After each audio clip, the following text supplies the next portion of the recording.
हरे कृष्णा। आज की वीडियो फिर से आपको मोटिवेट करने के लिए और थोड़ा सा ज्ञान देने के लिए। चलिए मैं यहाँ पर एक कमेंट ले लेता हूँ और कमेंट में मैं आपको बताता हूँ। हेलो जी डॉक्टर प्रतीक बात कर रहा हूँ। हाँ हरे कृष्णा सर। हरे कृष्णा। पिगमेंटेशन आपका 80% आराम है आपको, हाँ 80% है। और डायबिटीज आपकी जो HbA1c लेवल है वो 6.9 है ना? हाँ 6.4 हो गया था सर, तो उसके बाद फिर अभी शादी वादी घर में थी तो फिर थोड़ा सा डाउन हो गया, तो 6.9 हो गया, फिर डायबिटिक में आ गई थी मैं। अच्छा, तो आपने गेहूं चेंज किया अपना, गेहूं बदल दिया? हाँ वो तो मैं बस वो खाती हूँ, तो ज्वार खाती हूँ या बाजरा खाती हूँ। अच्छी बात है। और वॉक कर रही हैं? हाँ वॉक करती हूँ, एक्सरसाइज भी करती हूँ। वो करते हैं, एक्सरसाइज भी करते हैं, ठीक है। सुबह सुबह बैठ के अनुलोम विलोम प्राणायाम करती हैं? हाँ कभी कभी कोकोनट वाटर पी लेती हैं? कोकोनट वाटर हाँ कभी कभी पी लेती, मतलब जैसे हफ्ते में एक बार बस, है ना? हाँ हाँ उस तरीके से, तो वो हेल्थ को अच्छी रखता है आपके। हाँ ओके, बाकी तो डायबिटीज के लिए आप सारी चीजें अच्छी कर रही हैं, जहाँ तक मैं समझ पा रहा हूँ, जैसे आपने मुझे बताया अभी। तो वो आप कंटिन्यू करते रहिए। फ्रूट्स तो खा रही होंगी? हाँ फ्रूट्स वही स्मूदी पूछती हूँ पालक की तो बना के, उसी में एक सेब डाल लेती हूँ, उसमें हम सब दालचीनी वगैरह डाल के वो एक स्मूदी बना लेती हूँ। आपने मुझे सबसे स्टार्टिंग में क्या बताया था कि आपको HbA1c लेवल आया था, पहले 12 आया था? हाँ पहले 12 आया था, 6.8 था, अभी 6.4 हुआ, फिर अभी 6.4 था, हाँ 6.9 हो गया। कोई बात नहीं, अभी एक दो महीने में कम हो जाएगा वो, ठीक है। बस ध्यान रखिए उन चीजों का जो इसके लिए अच्छी है। ओके, और दवाई में आप भी डाल देते ना थोड़ा सा कि इसके लिए?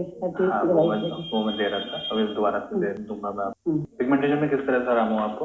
80% है, मैं बताया आपको, वो मतलब कि है बहुत लाइट हो गया है, लेकिन मतलब अभी भी दिखता है, ऐसा नहीं है, मतलब लाइट है, लेकिन जैसे नहीं था चिक्स पे जो है, चिक्स पे वो है अभी।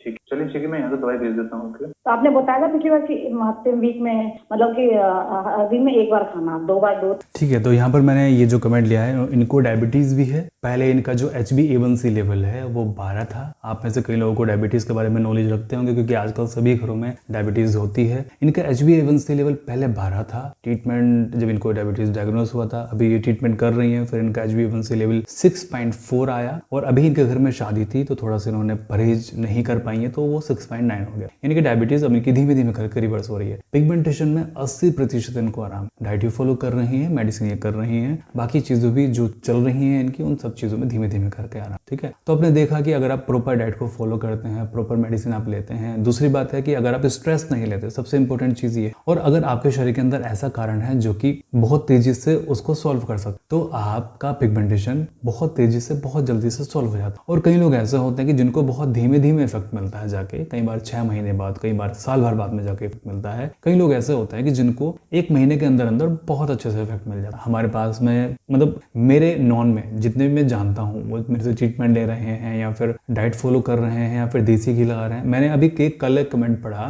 मतलब ये कमेंट था, डॉक्टर साहब मुझे तो 2 साल बाद जाके फर्क पड़ा है। अब मैं तो देसी घी लगा रहा हूँ, कोकोनट ऑयल लगा रहा हूँ, लार लगा रहा हूँ, डाइट फॉलो करनी शुरू की है, अब मुझे 2 साल के बाद में जाके मेरी पिगमेंटेशन में फर्क लगना शुरू हुआ है और मेरी पिगमेंटेशन फटना शुरू हो गई है नेचुरली। मैं चेहरे पर किसी भी तरह कोई क्रीम नहीं लगा रहा हूँ। अब सोचिए कि वो 2 साल से इस चीज का वेट कर रहे थे, और अब जब उनकी फटने शुरू हुई तो परमानेंट जाएगी वो। कई लोग ऐसा बोलते हैं कि घी से बहुत स्लोली पिगमेंटेशन जा रही है, तो स्लोली जा रही है बट वो परमानेंट जा रही है। ठीक है, और एक पेशेंट का आज मैं इंसिडेंस बताता हूँ आपको। मेरे पास में, मतलब हम डेली की डेली हमारी अपॉइंटमेंट्स होती हैं, तो एक पेशेंट ने क्या किया, उनको पिंपल्स के निशान थे। उन्होंने, किसी ने उनको बता दिया कि ये क्रीम लगा लीजिए, बैठने बैठे उन्होंने लगाया, फिर उससे उनके चेहरे पर दाग पड़ गया। उसके बाद में उन्होंने मेडिसिलिक लगाया, मेडिसिलिक लगाने के बाद में उनका चेहरा कुछ समय के लिए साफ हुआ, फिर वो काला हो गया। उन्होंने फिर कुछ और लगाया, फिर उन्होंने कुछ और किया, और फिर उसके बाद में उन्होंने क्या काम किया, जो काले काले निशान थे उसको चाकू लिया और चाकू से खुरच दिया। अब देखिए लोग अपने चेहरे को कितने बुरे तरीके से अब्यूज करते। मैंने हमेशा कहा है कि आपकी स्किन है, इसको प्यार कीजिए। ये बर्तन नहीं है कि उसको आप धो देंगे, या फिर ये कोई सब्जी नहीं है कि आलू से पकड़ के आप छील देंगे, या फिर ये